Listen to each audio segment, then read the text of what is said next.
Just had an interesting conversation with a friend of mine on the subject of caring, I suppose. And that to me is related to the topic of Amor, Fati, love in general. It's not exactly the same because, of course, you can care about things that have nothing to do with love. For example, I could care about bombing the living hell out of ISIS.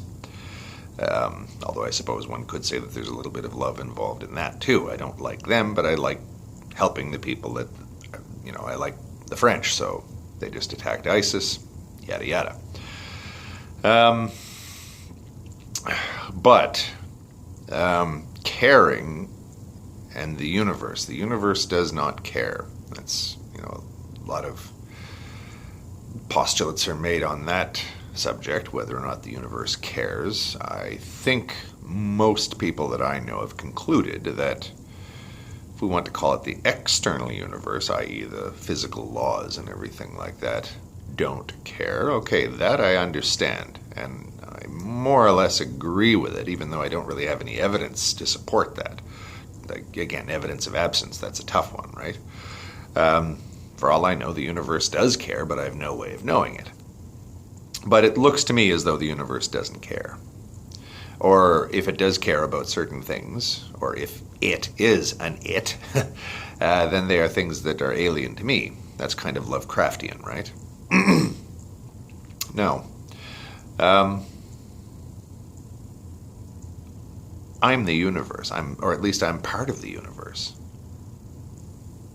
I might care about certain things. Therefore, again, we're kind of at this kind of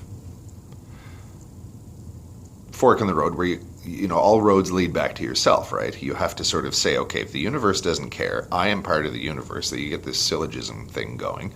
Therefore, at least we can say that the universe, if we define it a certain way, i.e. just the gross physical universe, what I guess the Hindus would call prakriti, just matter or whatever, it doesn't care, or again, it doesn't care in any way that I can grasp. But something cares, because I feel love for certain things and certain people. I'm not saying that everybody does. Some people just have neither the capacity nor the requirement to love anything or anybody. I get that, and I fully respect that. But to say that humans don't care is an interesting sort of claim that will have to be justified. Now, the way that's normally done is people think kind of backwards, right? You sort of say, okay, for example, I'm in the new parent stage of my life, and I'm kind of madly in love with my little boy. Now, somebody might say, well, that's because, of course, you have to love him because we're pre-programmed to do that, otherwise the species won't survive. That's back to that will to life thing, as though the only thing that motivates any human action ever is the will to life, or the desire to pass on our DNA, or for our DNA to survive, to exist, an end in itself, kind of Schopenhauerian view of things. It's a Jain view of things, too. But the problem with that is, of course, the universe doesn't care about my existence, my DNA's existence. And whether we like it or not, our DNA can be explained, or at least observed, using the gross physical universe. So, if the actual will to life is all that there is out there, or if survival is all that matters, and our loves and our hates, I guess even, are simply a function of our need or our want to survive as an end in itself, then it kind of assumes that there is even higher purpose for our loves and our hates even. This assumes that our higher purpose is to exist. Our higher purpose is to exist as our DNA constructs. I don't think there are any higher purposes out there. I don't think that the universe exists for any reason. I don't think that human beings or life itself exists for any reason. It might look as though survival is that which motivates us, but I know concretely. In fact, I see it almost as a certainty, and I'm acutely aware of it, and I think about it all the time, that my line, my DNA, will eventually die out. Completely and utterly. I know this. It doesn't bother me a bit. But I know that that's what's going to happen. Okay, that doesn't detract a jot from my love for my son. I'm going to die, he will die. Okay, what has that got to do with the fact that I love him, though? That's one objection to this idea that the will to life is everything. I have a kid because I want to pass on my DNA, even though I know my kid, and eventually my DNA will die, and it's a complete waste of time. Well, I would sort of say, okay, then what that might show is that the will to life really isn't all that convincing of an excuse for human existence. A lot of people read Darwin, heavily assuming that there is some sort of higher purpose. I guess that's because it happened at a time, or his story broke, I guess you'd say, at a time when a lot of people did believe in a higher purpose, and they couldn't conceive of a universe without one. Plus, when you talk about things like natural selection and evolution from lower to higher animals and that kind of thing, you tend to get easily swayed by the idea that there is some rhyme or reason to this. I don't think that there is any rhyme or reason to any of it, or at least no rhyme or reason that my faculties can grasp.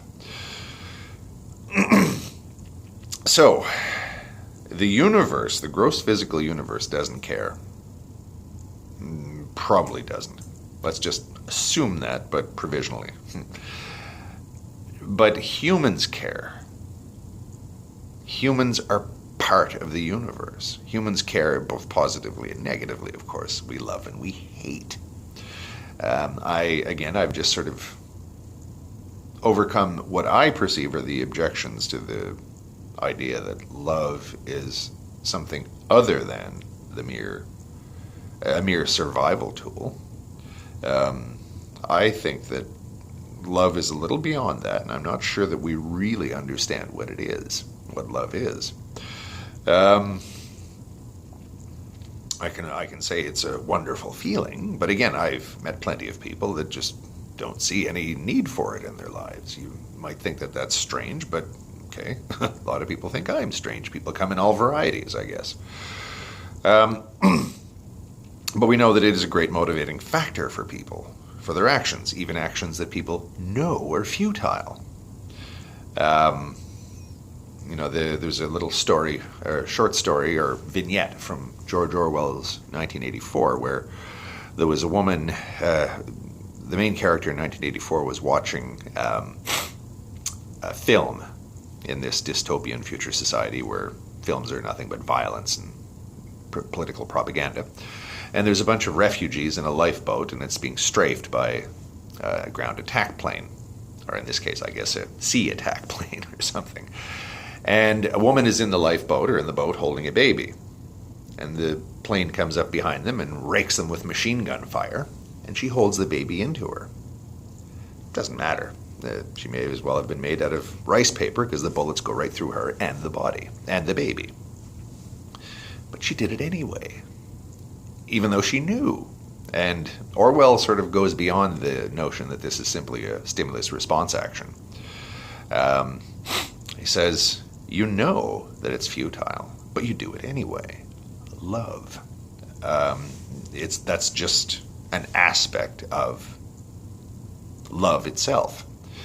There is value to it, and you get it.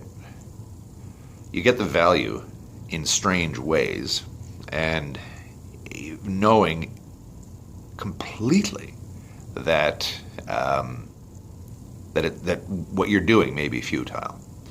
I know that what I'm doing as a parent has definite elements of futility about it. That doesn't bother me. Why? Well, people would say, well, you're just blind to the futility. I would say, no, I'm not. If anyone is, or at least I'm not as blind as some people might think I am. If anyone can lay claim to having a fairly dark view of the universe, it's me. In fact, darkness fascinates me. Darkness, viciousness, all this kind of thing. The hunger, the bad side kind of fascinates me. So it's not as though I'm sort of saying that, I'm just looking on the bright side of things, because I don't habitually do that. I'm fully aware of the pointlessness, as I say, of love itself in many, if not all cases. But still, it has enormous value for me. And I understand that in as much as I'm capable of understanding anyone else, love has an enormous value for a lot of people out there. Hate has value as well, of course, but that's just love turned on its head, right? So the idea that the universe doesn't care either assumes some sort of duality, or it assumes that consciousness is an illusion. But the crazy thing about that is consciousness is an illusion visited upon what?